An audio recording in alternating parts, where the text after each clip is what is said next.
अखंड हिंदुस्थानाचं आराध्य दैवत छत्रपती शिवराय यांच्या या शिवभूमीमध्ये तालुक्याचा प्रथम नागरिक या नात्याने आज आपण सर्व मंडळी सकल मराठा समाजाचा विश्वास घेऊन सकाळी 9 वाजल्यापासून आजच्या धरणा आंदोलनासाठी या ठिकाणी उपस्थित आहात. रमेशराव अंडे असतील किंवा आदरणीय अजय नाना कुराडे आणि त्यांचे सर्व सहकारी, आपण पाहतोय की गेले 2 वर्षापासून कोपर्डीचा जो हत्याकांड झाला, त्यानंतर महाराष्ट्राच्या असलेल्या पटलावर एक अस्थिरता ही भावना घेऊन मराठी समाजाने जे नेतृत्व इथून मागे इतिहासामध्ये या सद्भावनेने महाराष्ट्राचं संरक्षण केलं, त्या संरक्षणाचा खरा आरसा पुन्हा एकदा मराठीशाहीने हा समाजाच्या लोकशाहीच्या निमित्ताने साकारला.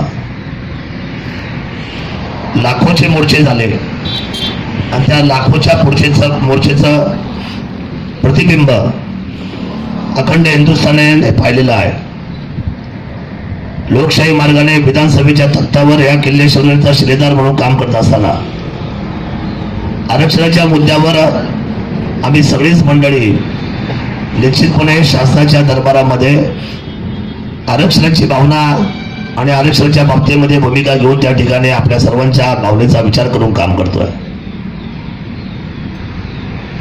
काल परवा झालेला बंद सुद्धा महाराष्ट्राच्या पटलावर अतिशय सुंदर झाला आणि जुन्नरचं विशेष कौतुक केलं. त्याचं कारण असं आहे, मुख्यमंत्री यांच्या सचिवांच्या माध्यमातून फोन आला आणि मुख्यमंत्र्यांचा निरोप आला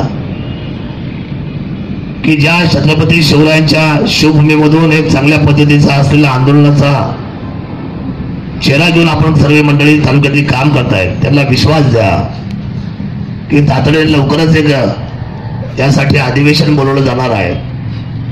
काही तांत्रिक त्रुटी आहेत, त्याच्या गोष्टी की ज्या आपल्याला सर्व लोकांना मला नमूद केल्या पाहिजे की त्यातलं जे अग्रीमेंट झालं ते अग्रीमेंट शासनाने प्रोव्हाइड केलेलं आहे आणि तदनंतर बाकी इतर सर्व समाजाच्या असलेल्या आरक्षणात धक्का न लावता मराठा समाजाला आरक्षण मिळावं, त्यांना संरक्षण मिळावं, मग नोकरी असेल, शिक्षण असेल, आणि एकदा ते ठाम आणि विश्वासाचं आरक्षण द्यावं की त्याला पुन्हा चॅलेंज येऊ नये, सुप्रीम कोर्टात ते जाऊ नये.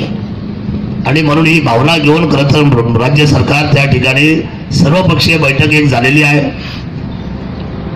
आणि त्यानंतर लवकरच राज्यपालाच्या आदेशाने लवकरच एक चांगल्या पद्धतीचं अधिवेशन आपल्या सर्वांच्या संरक्षणासाठी. आणि त्या ठिकाणी माझी भूमिका, खरं तर मी मराठा आमदार आहे, आपल्या सर्वांना कल्पना, मी काय सांगावं असायला काही भाग नाही, परंतु लोकशाहीच्या तत्वावर काम करत असताना जरी मराठीशाही असली तरी छत्रपती शिवरायांची शिकवण आहे की स्वराज्यामध्ये सर्वच आपले आहेत आणि त्या स्वराज्याचं ब्रीदवाक्य घेऊन जात असताना याला राजकीय कुठेही संशय येऊ नये, राजकारणाची कुठली भूमिका येऊ नये म्हणून आजपर्यंत आपण अतिशय सावध पद्धतीने काम केलं. आपल्या मंडळीचं कौतुक करावं तेवढं थोडं आहे. जुन्नरच्या तख्तावर अतिशय सुंदर अशा पद्धतीचं नियोजन मी त्या दिवशी जुन्नरला पाहिलं. मी स्वतः पाठीमागे त्या मोर्चेमध्ये बसलो होतो आणि मराठी या नावाखाली ते रयतेचा मोर्चा आहे, हा कुठल्या नेत्याचा नाही. आणि रयतेच्या मोर्चाचं अतिशय सुंदर निरूपण तुम्ही मंडळींनी केलं. मी आपल्याला आश्वासित करू इच्छितो, खरं तर मी त्या दिवशी जो पोशाखामध्ये गेलो आदिवासी बांधवाचा, त्यांच्यावर झालेल्या वसतिगृहाच्या अन्यायाच्या बाबतीमध्ये होतो, तो एक झालेला कायदा, त्या कायद्याला जे परिमाण होतं त्या परिमाणाला चॅलेंज करण्यासाठी मी गेलो आणि महाराष्ट्राचं लक्ष वेधलं. तो आरक्षणाचा मुद्दा नव्हता, पण आपला आरक्षणाचा मुद्दा आहे.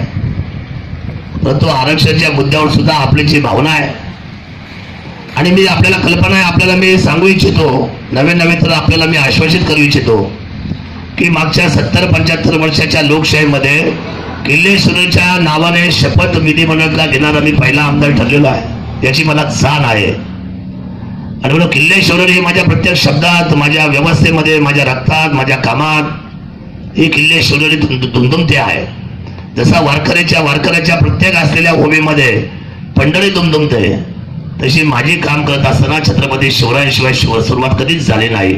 आणि किल्ले शिवनेरीचा आश्वासक शब्द घेऊन मी राज्याच्या पटलावर काम करतोय ही संपूर्ण जनता जाणते आहे. तुम्ही माझे रेकॉर्डचे कुठलेही भाषण उचलून पहा. आणि म्हणून मला आपल्याला आश्वासित करायचं आहे, आपण नेतृत्व करताय मराठी शाहीचं, म्हणजे नेते म्हणून नाही तर त्यांचे सहकारी म्हणून, त्यांचे समन्वयक म्हणून. आणि म्हणून मी आपल्याला आश्वासित करू इच्छितो की उद्याच्या महाराष्ट्राच्या पटलावर मराठी समाजाच्या, मराठा असलेल्या आरक्षणाच्या बाबतीमध्ये जी काय भूमिका होईल त्या भूमिकेच्या व्यासपीठावर सगळ्यात पहिलं जे आहे ती मागणीचं आणि हक्काचं, मागणीची भूमिका सूत्रसंचालन जो कोण करेल तर ते किल्लेश्वरी आणि किल्लेश्वरचा आमदार करेल हे मला आपल्या सर्वांना आजच सांगायचं आहे. आणि निश्चितपणे ती भावना घेऊन मी त्या ठिकाणी उतरणार आहे. आपल्या सर्वांच्या सद्भावना, आई शिवाई मातेचा आशीर्वाद, या भूमीच्या सर्व भूमिपुत्रांचा आशीर्वाद घेऊन निश्चितपणे विधायक अशा पद्धतीची कामगिरी आपण सर्वांनी करूया.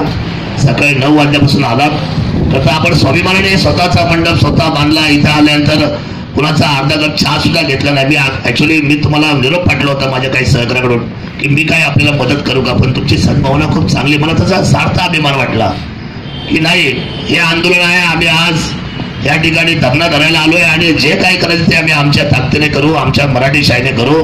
आणि म्हणून मराठी शाहीच्या तख्ताला तुम्ही खाली चुकून दिलं नाही. आणि आज काही का होईना तुम्ही सर्व मावळे आज सकाळपासून या रायगडाच्या समोर माझ्या छत्रपती शिवरायांच्या भूमीमध्ये आज जो काय तुम्ही जागर मांडला, आज तुम्ही जी मागणी केली ती मागणी सफल होईल.